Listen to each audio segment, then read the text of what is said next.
Hello Judy. I was a part of the team assigned to put the balance sheet together, but I was lost.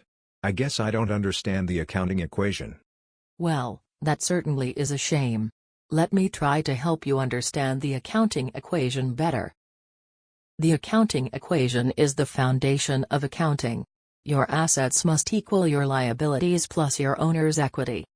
For example, if you increase your assets by buying a $2,000 piece of equipment with a loan, then you must also show the increased liability by also increasing your accounts payable by $2,000. Doing this keeps your equation balanced. Also, if a customer owed you money and they pay you by giving you $200, you increase your cash by $200 and decrease your accounts receivable by $200 as well.